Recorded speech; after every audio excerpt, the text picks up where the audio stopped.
국경을 넘나들며 소화불량 개선과 체중 감량에 도움을 주고 있는 카무트 효소. 그런데 카무트 효소란 정확히 무엇을 말하는 걸까요? 카무트는 무려 6,000년 전부터 이집트에서 재배됐습니다.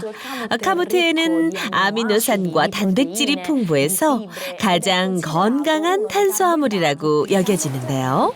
카무트 효소에는 아밀라아제와 프로테아제 등의 효소가 풍부합니다. 이는 소화에 아주 중요한데요. 아밀라아제는 탄수화물을 분해하고 프로테아제는 단백질을 분해하기 때문입니다. 그래서 소화력을 높이고 장기 기능을 원활하게 만들어 체중 감량에 도움이 되는 거죠. 이해를 돕기 위해 간단한 시연을 진행해 봤습니다. 먼저 물이 담긴 2개의 비커 중 한쪽에만 카무트 효소를 첨가하고 각각 빵을 넣은 후 시간을 두고 변화를 관찰해 봤는데요.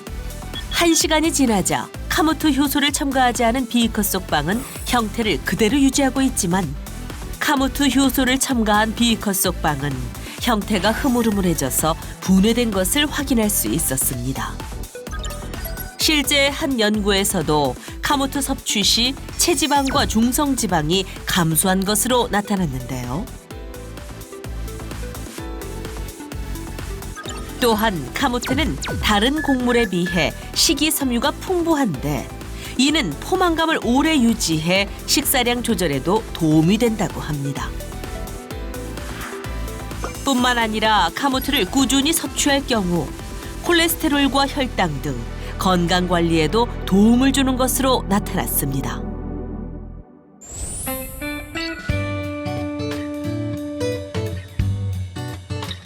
계절의 변화를 가장 먼저 느낄 수 있는 곳, 바로 옷가게인데요.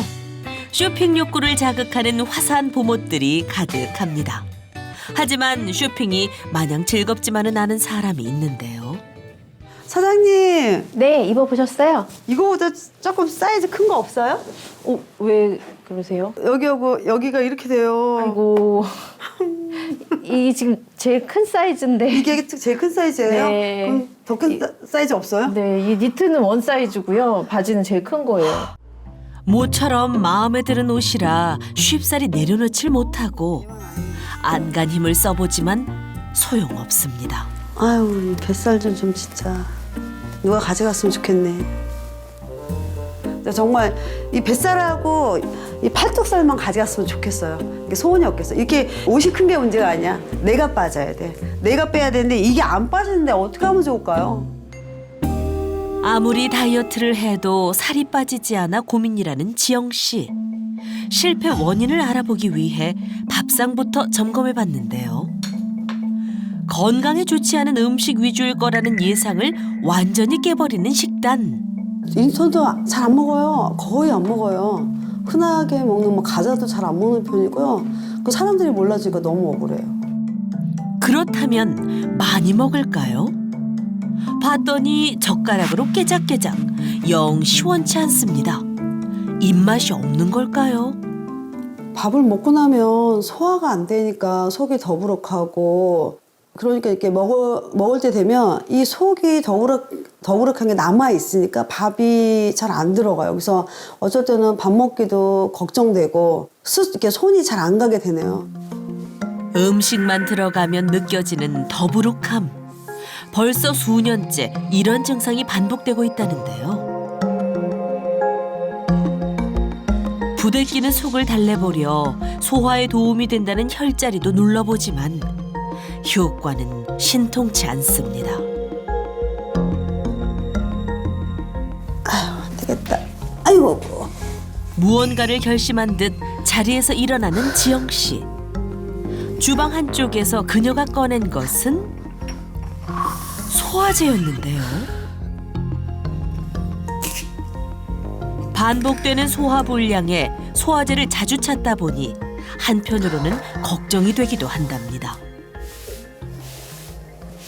제가 소화가 잘 안 되니까 하루에 2-3개씩을 마셔요. 지금 너무 마시면 좀 몸이 안 좋을 것 같아서 되도록이면 좀 줄이려고 노력하는 중이에요.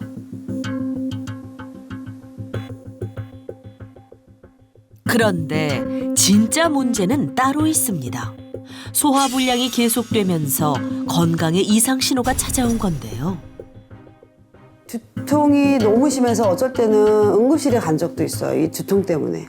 근데 원인은 모른다고 하더라고요. 그래서 이쪽에 두통이 와요. 그래서 눈알이 좀 빠지듯이 좀 아파요. 약간 눈 마사지를 해줘야 되고 여기를 그 지압 마사지기로 막 눌러주고 그래요. 약을 먹어도 가라앉지를 않는 통증. 그런데 소화불량이 두통의 원인이 될 수 있다는 사실. 여러분은 알고 있었나요? 원인을 알 수 없는 두통이 계속된다면 한의학에서는 담적병을 의심해 볼 수 있습니다. 이 담적병은 소화되지 못한 음식물이 노폐물로 쌓이면서 독소가 생성되고 위와 장의 점막을 손상시켜 가지고 소화 기능이 저하되는 질환인데요. 두통은 담적병의 독소로 인해서 발생할 수 있는 전신 증상 중 하나인데요. 목과 어깨, 혈관 등에 쌓인 담독소가 혈액순환을 방해하고 근육을 뭉치게 해서 두통을 유발할 수가 있습니다. 실제로 만성적으로 재발하는 두통이나 편두통 환자의 경우 높은 비율로 소화불량을 경험하는 것으로 나타났습니다. 소화에 도움이 될까 싶어 운동을 해보는 지영 씨. 나 홀로 뱃살과의 전쟁을 벌이느라 고군분투하는데요. 지금 뱃살 빼려고 이 기구를 다 사고 또 있어요. 한 트럭 있어요, 진짜로. 그래서 매일같이 운동을 연습을 하는데 살이 안 빠지니까 너무 미치겠는 거예요. 그래도 혹시나 하는 마음에 체중계에 올라가 봅니다. 뭐야, 살이 하나도 안 빠졌어? 그렇게 열심히 노력했는데. 진짜 어떻게 할 거야, 이 살들. 지영 씨의 허리둘레는 무려 96cm, 복부 비만에 해당하는 수치인데요. 뱃살을 빼기 위해 피나는 노력을 해봤지만 빠지기는커녕 오히려 늘고 있으니 어쩌면 좋을까요? 지금 몸이 무거우니까 걷는 것도 너무 힘들고, 그리고 이제 소화도 또 너무 잘 안 되니까 주위 사람들 볼 때도 많이 안 먹는데 얘는 살찌네. 근데 제가 몰래 숨어서 먹는 것도 없는데 야식도 안 먹는데 이게 너무 억울한 거죠. 지영 씨의 뱃살이 느는 이유, 바로 소화불량 때문이었습니다. 소화되지 못한 음식물이 위장에서 부패하면서 독소가 발생하고 이 독소는 내장 지방을 증가시키는 건데요. 문제는 한 번 쌓인 내장 지방은 아무리 노력해도 쉽사리 빠지지 않는다는 겁니다. 악몽이 계속될 수밖에 없는 이유가 여기에 있습니다. 뱃살은 보통 피하지방과 내장지방 이렇게 두 종류로 나뉘는데요. 내장지방은 장기 사이사이에 달라붙어 있어서 운동만으로는 좀처럼 빼기 힘듭니다.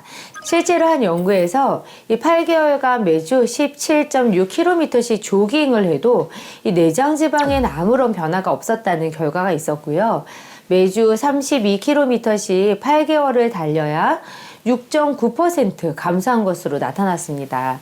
이 정상 체중인 사람의 경우에는 매일 30분씩 이렇게 규칙적인 신체 활동을 하면 복부 비만이나 대사증후군을 예방할 수 있지만 비만한 사람이 내장 지방을 줄이려면 중강도의 유산소 운동을 매일 60분 이상 이렇게 해야 한다는 논문도 있습니다.